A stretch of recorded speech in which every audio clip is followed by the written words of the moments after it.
was so hard and cold, froze 10 feet beneath the ground. Don't murder me, I beg of you, don't murder me. Please don't murder me.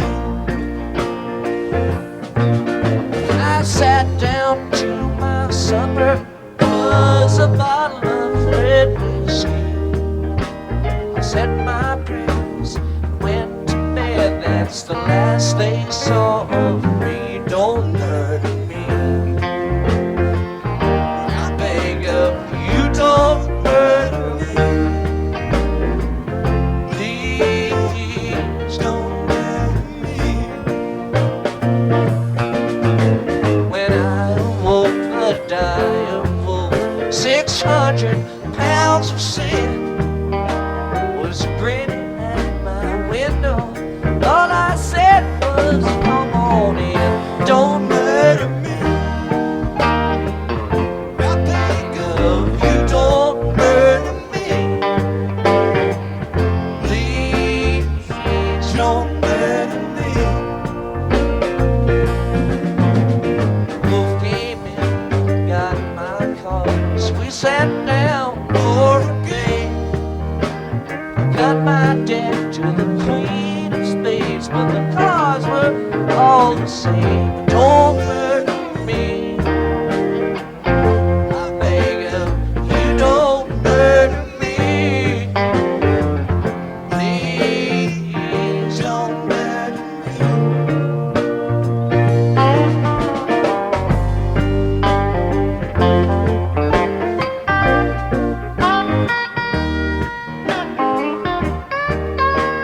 Chapter 3. More about alcoholism. Most of us have been unwilling to admit that we were real alcoholics. No person likes to think he is bodily and mentally different from his fellows. Therefore, it is not surprising that our drinking careers have been characterized by countless vain attempts to prove we could drink like other people. The idea that somehow, someday, he will control and enjoy his drinking is the great obsession of every abnormal drinker. The persistence of this illusion is astonishing. Many pursue it to the gates of insanity or death. We learned that we had to fully concede to our innermost selves that we were alcoholics. This is the first step in recovery. The delusion that we are like other people, or presently may be, has to be smashed. We alcoholics are men and women who have lost the ability to control our drinking. We know that no real alcoholic ever recovers control. All of us felt at times that we were regaining control, but such intervals, usually brief, were inevitably followed by still less control, which led in time to pitiful and incomprehensible demoralization. We are convinced to a man that alcoholics of our type are in the grip of a progressive illness. Over any considerable period, we get worse, never better. We are like men who have lost their legs. They never grow new ones. Neither does there appear to be any kind of treatment which will make alcoholics of our kind like other men. We have tried every imaginable remedy. In some instances, there has been brief recovery, followed always by a still worse relapse. Physicians who are familiar with alcoholism agree there is no such thing as making a normal drinker out of an alcoholic. Science may one day accomplish this, but it hasn't done so yet. Despite all we can say, many who are real alcoholics are not going to believe they are in that class. By every form of self-deception and experimentation, they will try to prove themselves exceptions to the rule, therefore non-alcoholic. If anyone who is showing inability to control his drinking can do the right about face and drink like a gentleman, our hats are off to him. Heaven knows we've tried hard enough and long enough to drink like other people. Here are some of the methods we have tried. Drinking beer only, limiting the number of drinks, never drinking alone, never drinking in the morning, drinking only at home, never having it in the house, never drinking during business hours, drinking only at parties, switching from scotch to brandy, drinking only natural wines, agreeing to resign if ever drunk on the job, taking a trip, not taking a trip, swearing off forever, with and without a solemn oath, taking more physical exercise, reading inspirational books, going to health farms and sanitariums, accepting voluntary commitment to asylums. We could increase the list ad infinitum. We do not like to pronounce any individual as alcoholic, but you can quickly diagnose yourself. Step over to the nearest barroom and try some controlled drinking. Try to drink and stop abruptly. Try it more than once. It will not take long for you to decide if you are honest with yourself about it. It may be worth a bad case of jitters if you get a full knowledge of your condition. Though there is no way of proving it, we believe that early in our drinking careers, most of us could have stopped drinking. But the difficulty is that few alcoholics have enough desire to stop while there is yet time. We have heard of a few instances where people who showed definite signs of alcoholism were able to stop for a long period because of an overpowering desire to do so. Here is one. A man of 30 was doing a great deal of spree drinking. He was very nervous in the morning after these bouts and quieted himself with more liquor. He was ambitious to succeed in business, but saw that he would get nowhere if he drank at all. Once he started, he had no control whatever. He made up his mind that until he had been successful in business and had retired, he would not touch another drop. An exceptional man, he remained bone dry for 25 years and retired at the age of 55 after a successful and happy business career. Then he fell victim to a belief which practically every alcoholic has, that his long period of sobriety and self-discipline had qualified him to drink as other men. Out came his carpet slippers and a bottle. In 2 months he was in a hospital, puzzled and humiliated. He tried to regulate his drinking for a while, making several trips to the hospital meantime. Then, gathering all his forces, he attempted to stop altogether and found he could not. Every means of solving his problem which money could buy was at his disposal. Every attempt failed. Though a robust man at retirement, he went to pieces quickly and was dead within 4 years. This case contains a powerful lesson. Most of us have believed that if we remain sober for a long stretch, we could thereafter drink normally. But here is a man who at 55 years found he was just where he had left off at 30. We have seen the truth demonstrated again and again. Once an alcoholic, always an alcoholic. Commencing to drink after a period of sobriety, we are in a short time as bad as ever. If we are planning to stop drinking, there must be no reservation of any kind, nor any lurking notion that someday we will be immune to alcohol. Young people may be encouraged by this man's experience to think that they can stop as he did on their own willpower. We doubt if many of them can do it, because none will really want to stop, and hardly one of them, because of the peculiar mental twist already acquired, will find he can win out. Several of our crowd, men of 30 or less, have been drinking only a few years, but they found themselves as helpless as those who have been drinking 20 years.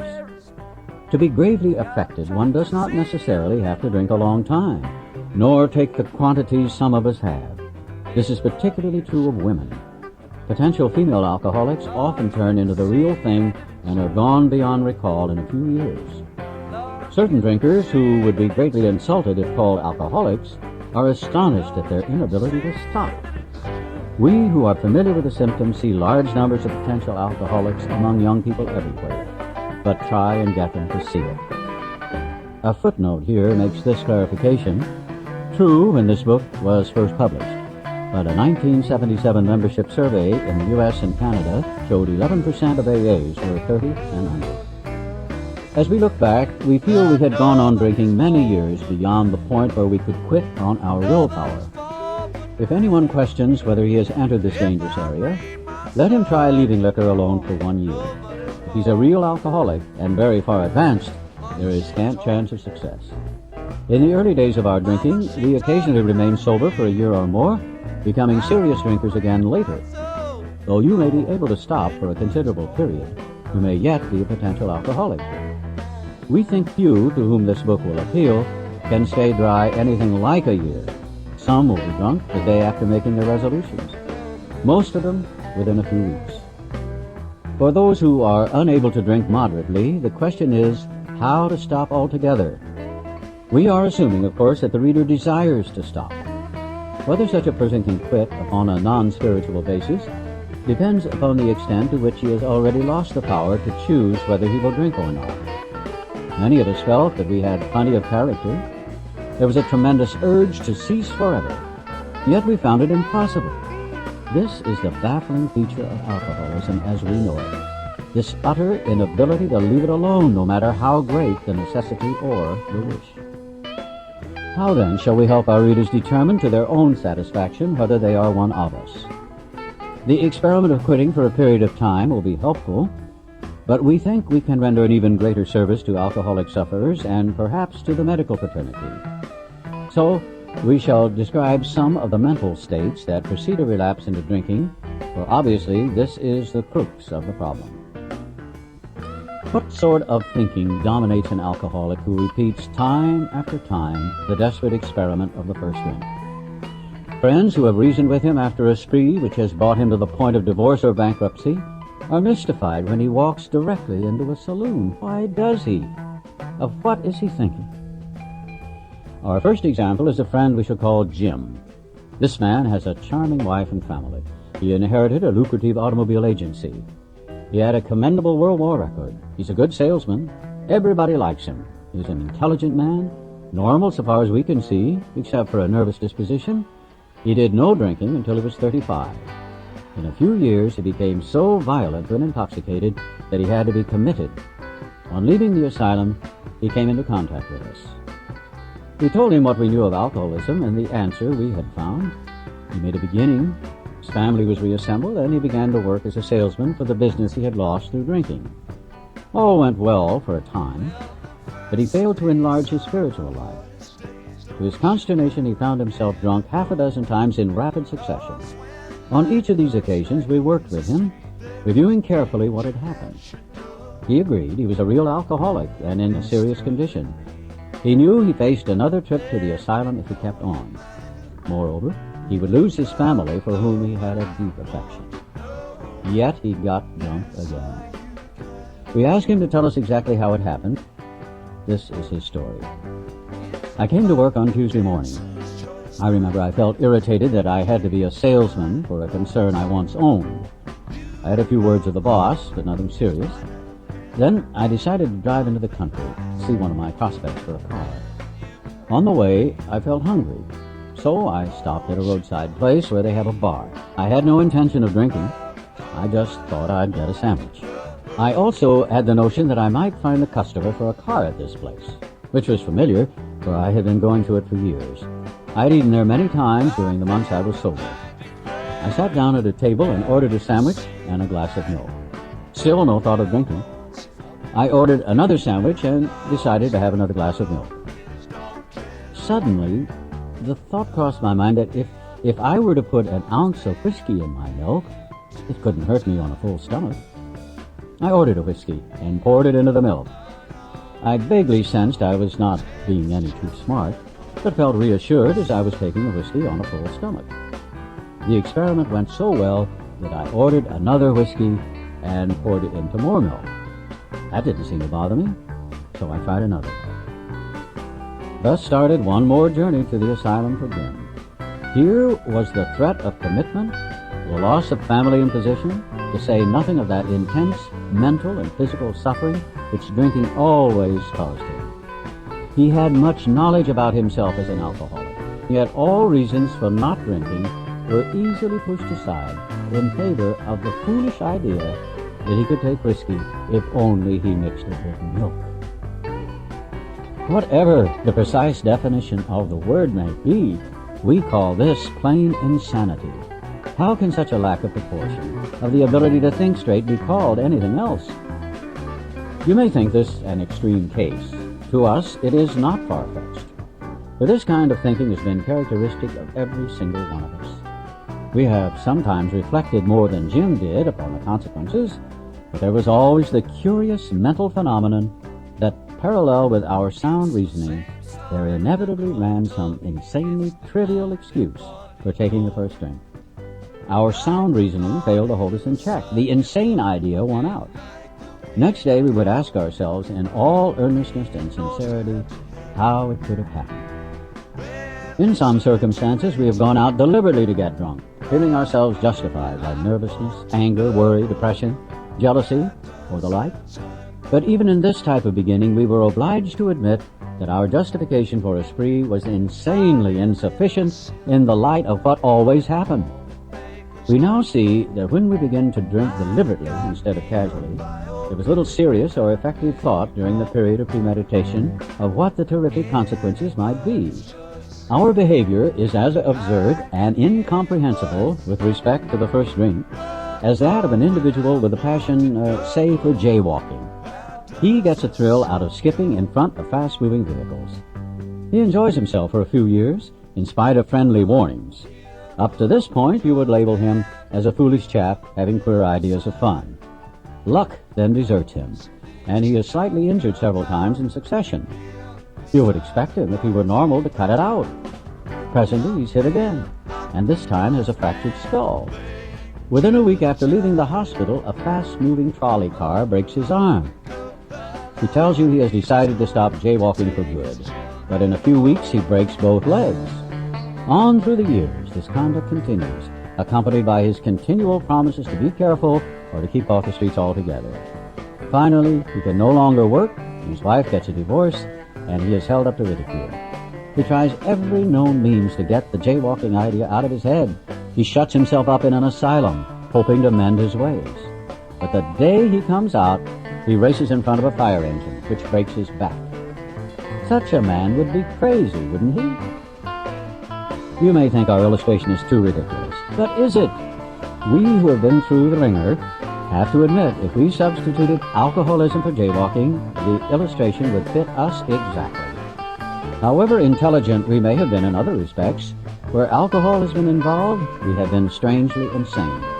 It's strong language, but isn't it true? Some of you are thinking, yes, what you tell us is true, but it doesn't fully apply. We admit we have some of these symptoms, but we have not gone through the extremes you fellows did, nor are we likely to, for we understand ourselves so well after what you have told us that such things cannot happen again. We have not lost everything in life through drinking, and we certainly do not intend to. Thanks for the information. That may be true of certain non-alcoholic people who, though drinking foolishly and heavily at the present time, are able to stop or moderate because their brains and bodies have not been damaged as ours were. But the actual or potential alcoholic, with hardly an exception, will be absolutely unable to stop drinking on the basis of self-knowledge. This is a point we wish to emphasize and re-emphasize, to smash home upon our alcoholic readers as it has been revealed to us out of bitter experience. Let us take another illustration. Fred is a partner in a well-known accounting firm. His income is good, he has a fine home, is happily married, and the father of promising children of college age. He has so attractive a personality that he makes friends with everyone. If ever there was a successful businessman, it is Fred. To all appearance, he is a stable, well-balanced individual. Yet, he is an alcoholic. We first saw Fred about a year ago in a hospital, where he had gone to recover from a bad case of jitters. It was his first experience of this kind, and he was much ashamed of it. Far from admitting he was an alcoholic, he told himself he came to the hospital to rest his nerves. The doctor intimated strongly that he might be worse than he realized. For a few days, he was depressed about his condition. He made up his mind to quit drinking altogether. It never occurred to him that perhaps he could not do so, in spite of his character and standing. Fred would not believe himself an alcoholic, much less accept a spiritual remedy for his problem. We told him what we knew about alcoholism. He was interested and conceded that he had some of the symptoms, but he was a long way from admitting that he could do nothing about it himself. He was positive that this humiliating experience, plus the knowledge he had acquired, would keep him sober the rest of his life. Self-knowledge would fix it. We heard no more of Fred for a while. One day we were told that he was back in the hospital. This time he was quite shaky. He soon indicated he was anxious to see us. The story he told is most instructive, for here was a chap absolutely convinced he had to stop drinking, who had no excuse for drinking, who exhibited splendid judgment and determination in all his other concerns, yet was flat on his back nevertheless. Let him tell you about it. I was much impressed with what you fellows said about alcoholism, and I frankly did not believe it would be possible for me to drink again. I rather appreciated your ideas about the subtle insanity which precedes the first drink, but I was confident it could not happen to me after what I had learned. I reasoned I was not so far advanced as most of you fellows, that I'd been usually successful in licking my other personal problems, and that I would therefore be successful where you men failed. I felt I had every right to be self-confident, that it would be only a matter of exercising my willpower and keeping on guard. In this frame of mind, I went about my business, and for a time, all was well. I had no trouble refusing drinks, and began to wonder if I had not been making too hard work of a simple matter. One day I went to Washington to present some accounting evidence to a government bureau. I had been out of town before, during this particular dry spell, so there was nothing new about that. Physically, I felt fine. Neither did I have any pressing problems or worries. My business came off well. I was pleased, and knew my partners would be too. It was the end of a perfect day. Not a cloud on the horizon. I went to my hotel and leisurely dressed for dinner. As I crossed the threshold of the dining room, the thought came to mind that it would be nice to have a couple of cocktails with dinner. That was all, nothing more. I ordered a cocktail and my meal. And then I ordered another cocktail. After dinner, I decided to take a walk. When I returned to the hotel, it struck me a highball would be fine before going to bed. So I stepped into the bar and had one. I remember having several more that night, and plenty next morning. I have a shadowy recollection of being in an airplane bound for New York and of finding a friendly taxicab driver at the landing field instead of my wife. The driver escorted me about for several days. I know little of where I went or what I said and did. Then came the hospital with unbearable mental and physical suffering. As soon as I regained my ability to think, I went carefully over that evening in Washington. Not only had I been off guard, I had made no fight whatever against the first drink. This time I had not thought of the consequences at all. I had commenced to drink as carelessly as though cocktails were ginger ale. I now remembered what my alcoholic friends had told me, how they prophesied that if I had an alcoholic mind, the time and place would come, I would drink again. They had said that though I did raise a defense, it would one day give way before some trivial reason for having a drink.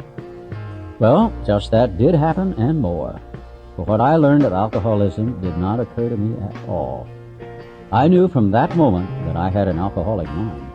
I saw that willpower and self-knowledge would not help in those strange mental blank spots. I had never been able to understand people who said that a problem had them hopelessly defeated. I knew then it was a crushing blow. Two of the members of Alcoholics Anonymous came to see me. They grinned, which I didn't like so much, and then asked me if I thought myself alcoholic and if I were really licked this time. I had to concede both propositions. They piled on me heaps of evidence to the effect that an alcoholic mentality, such as I had exhibited in Washington, was a hopeless condition. They cited cases out of their own experience by the dozen. This process snuffed out the last flicker of conviction that I could do the job myself. Then they outlined the spiritual answer and program of action which 100 of them had followed successfully. Though I had been only a nominal churchman, their proposals were not intellectually hard to swallow, but the program of action, though entirely sensible, was pretty drastic. It meant I would have to throw several lifelong conceptions out the window. That was not easy. But the moment I made up my mind to go through with the process, I had the curious feeling that my alcoholic condition was relieved, as, in fact, it proved to be. Quite as important was the discovery that spiritual principles would solve all my problems. I have since been brought into a way of living infinitely more satisfying and, I hope, more useful than the life I lived before. My old manner of life was by no means a bad one, but I would not exchange its best moments for the worst I have now. I would not go back to it, even if I could. Fred's story speaks for itself. We hope it strikes home to thousands like him. He had felt only the first nip of the ringer. Most alcoholics have to be pretty badly mangled before they really commence to solve their problems. Many doctors and psychiatrists agree with our conclusions. One of these men, staff member of a world-renowned hospital, recently made this statement to some of us. What you say about the general hopelessness of the average alcoholic's plight is, in my opinion, correct. As to two of you men, whose stories I have heard, there is no doubt in my mind that you were 100% hopeless, apart from divine help. Had you offered yourselves as patients at this hospital, I would not have taken you if I had been able to avoid it. People like you are too heartbreaking. Though not a religious person, I have profound respect for the spiritual approach in such cases as yours. For most cases, there is virtually no other solution. Once more, the alcoholic at certain times has no effective mental defense against the first drink. Except in a few rare cases, neither he nor any other human being can provide such a defense. His defense must come from a higher power.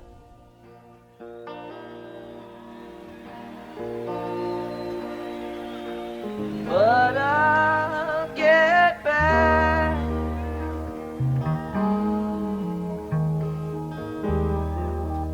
on my feet someday.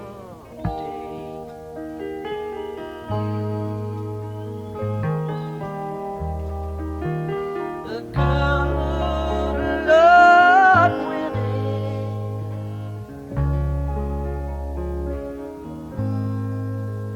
if He says I may,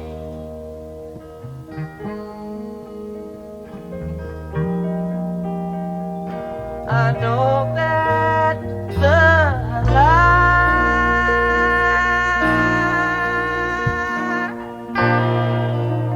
I'm living's no good.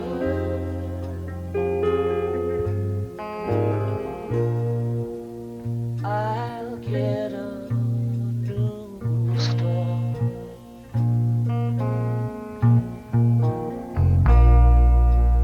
Live the life I should.